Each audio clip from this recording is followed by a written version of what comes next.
Друзья, всем большой привет! Сегодня с вами поговорим о британском тяже 10 уровня, это Super Conqueror.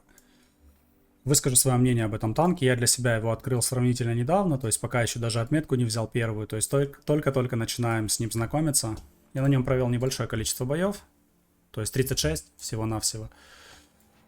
Машина крайне интересная, в принципе, в целом даже, да, сегодня на 2022 год она в рандоме чувствует себя более чем уверенно, потому что есть крайне ДПМное орудие и довольно неплохое бронирование, за исключением уязвимых зон, конечно же, но, тем не менее, давайте поговорим, кому он подойдет. Так что присаживайтесь поудобнее, берите себе покушать, и мы начинаем.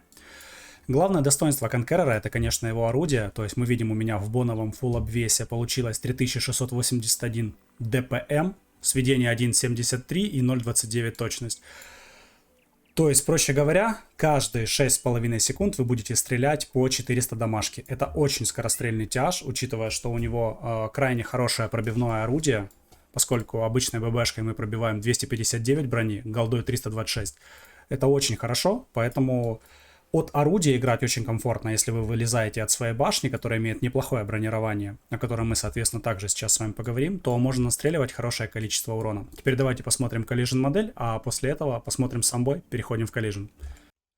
Collision Super Conqueror выглядит примерно вот таким вот образом. Видим, что у него довольно неплохое ВЛД 328 мм.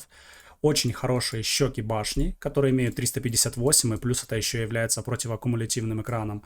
Но очень уязвимая верхняя башенка, в которую часто будет залетать. То есть к этому вы должны быть готовы. Вот эти длинномеры, вот это все пробивается. Крыша башни 375 мм, поэтому пробить в крышу будет довольно сложно. Но также есть неприятные моменты с бронированием у него в маске. То есть очень часто вас будут пробивать голдовыми кумулями в маску орудия. Вот в эту примерно зону. Там, где есть 320. У кого пробитие 310-320 может прилетать в маску, поэтому не удивляйтесь. Есть такая уязвимая зона, но иногда сюда залетает от статистов. Это однозначно. Борт у нас также хороший, 383. Если экран, если чуть выше 353, то есть от борта тоже можно в целом танковать. Назвать танк рыхлым по броне я не могу. Броня очень-очень достойная. Поэтому давайте с вами перейдем сейчас в бой. И глядя сам бой, будем уже говорить более детально об этой машине. Поехали. Бой у нас будет происходить на карте Тундра. Видим, что сегодняшний игрок Easy Love играет во взводе с Маусом. Он у нас достаточно скилловый игрок. Как видим, у него 3 отметки на этом танке. По оборудованию он выбрал улучшенная закалка, турбонагнетатель и боновый досылатель. Кстати, нагнетатель у него трофейный, тоже с повышенными характеристиками. Играет, грубо говоря, ну не грубо, как есть, на фулл голде. У него также стоит голдовый расходник, ремкомплект и доп-паёк. Посмотрим, куда он на этой машине поедет. С закалкой у него получается 2720 очков прочности, что совсем немало. Я играю, конечно, с другой совсем модификацией. Я себе ставлю вентилятор, ставлю досылатель и ставлю стабилизатор для того, чтобы прям максимально в ДПМ и в точность этой машины уйти. Но благо оборудование 2.0 позволяет нам с вами выбирать кому что ближе, да. Поэтому можете подбирать оборудование под свой стиль игры. Он едет на горку, видим, что бой 11 уровня у нас. Много тяжелых танков, 60 ТП, Е100. Неприятные очень противники, 2 Кранваген, которые могут приехать сюда и раздать ему неприятный барабан. Тем более, учитывая, что у него есть очень-очень уязвимая зона в башне. Дает блайнд. Видит, что очень большое количество танков противника светится на горе. Умирает сразу союзный Прогетто, который пытался проехать. Очень-очень бездумное решение на самом деле. Также есть артиллерия в бою. Бачат. Первый шот по 907-му. В НЛД. Забрасывает, без проблем пробивает. Конечно же, 325 пробития голдой. Даже 326. Неприятно очень получается союзная ваза и отлетает в ангар. Счет у нас 0-2, прошла буквально минута боя. На 4000 очков прочности они уже проигрывают. Кому подойдет эта машина? То есть я обещал, что мы поговорим, поэтому давайте обсудим. Если вы понимаете игру на тяжах, но в то же время хотите, чтобы тяж был более скорострельный, то есть вы играли на С7, но он вам как-то вот не зашел, Conqueror может без проблем вам зайти. Правда, будет очень трудная ветка, там с 7, даже с 6 по 8 уровень будет просто печалька. Там ужасные танки. Очень скиллово делает, проезжает, знает, что Кранваген находится в КД.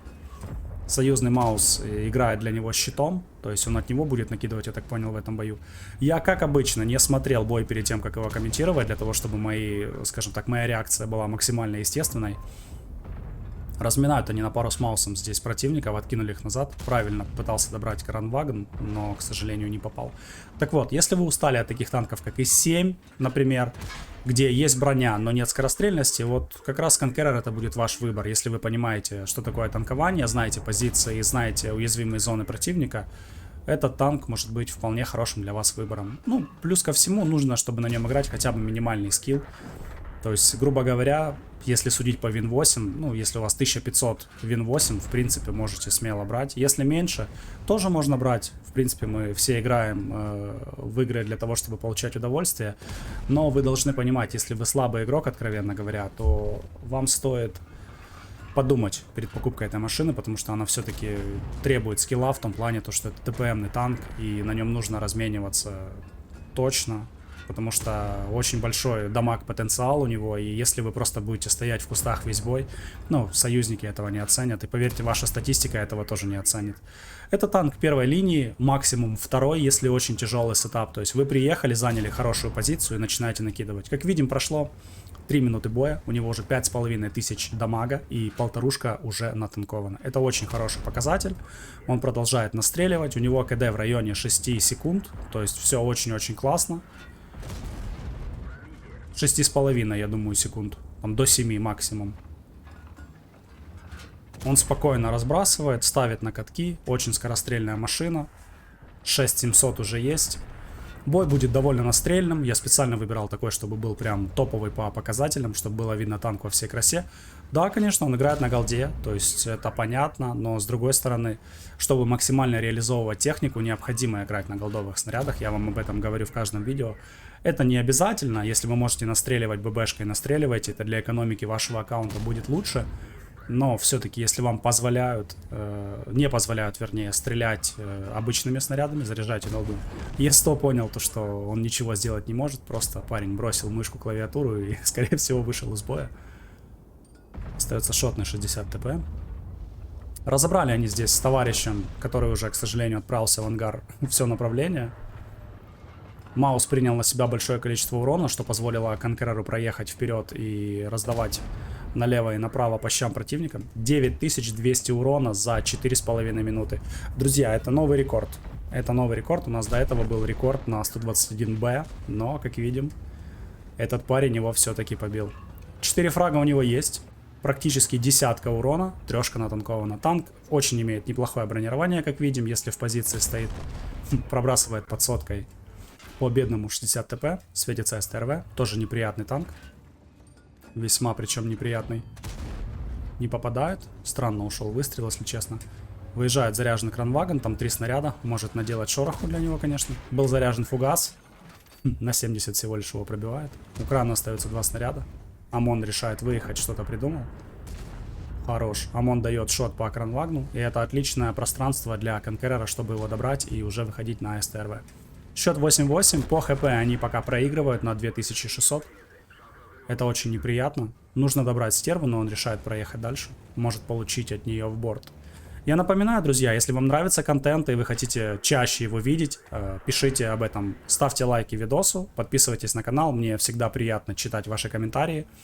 Конечно, я заметил, в последнее время вы их не пишете. Ладно, не буду себя обманывать, вас практически никогда не пишете, но было бы неплохо, если мы с вами общались. Поэтому, если вы хотите, например, посмотреть видео или узнать что-то о каком-то конкретном танке, пишите, я с радостью создам, найду хороший реплей и покажу вам, расскажу свое, конечно же, мнение. Опять же, повторяю, для тех, кто пришел на мой канал впервые, друзья, я не про скилловый игрок, то есть я играю в танки для себя, пытаюсь разбираться в технике, смотрел большое количество YouTube-блогеров, таких как Amway, Юша, Нирью, то есть практически всех, кого вы знаете, кого смотрели, я смотрел также. И решил, что мое мнение тоже имеет, в принципе, место быть, потому что у нас все-таки свободное, скажем так, да, общество. Каждый может высказывать свое мнение. И как среднестатистический игрок, я думаю, для многих мое мнение будет попроще, чем мнение тех же топов, которые играют и видят игру не так, как мы. Поэтому в целом и есть такая идея создания канала, скажем так, от обычного игрока обычным игрокам. Потому и смотрим такие бои, разбираемся и вместе учимся. Видим, что у него уже 11 тысяч урона есть, 6 фрагов, остается он с союзной артиллерией против 4 противников, выезжает на него фуловый бэтшат, 3 снаряда еще у бэтшата есть, еще и получает от Е4, у него остается 500 хп, уже 200. Так, и что, неужели здесь будет поражение? Бэтшат уезжает, дает ему с поджогом, отлично. Огнетушитель с собой бэтшат, я так понял, не возит. Прогорел сильно бэтшат, выезжает на него Е4. Бат будет долго перезаряжаться, для него сейчас главный противник это Е4. Но здесь такая, ребята, ситуация, что у него всего 2 снаряда. И он, к сожалению, умирает. Да, друзья, это поражение. 12 900 урона, 5000 натанковано, 600 на света. И все это за 9 минут боя. Даже за 8. Это просто жесть. Очень даже неплохо получилось. Если бой понравился, пишите мнение, подписка, лайк и до новых встреч. Пока-пока, друзья. Удачи.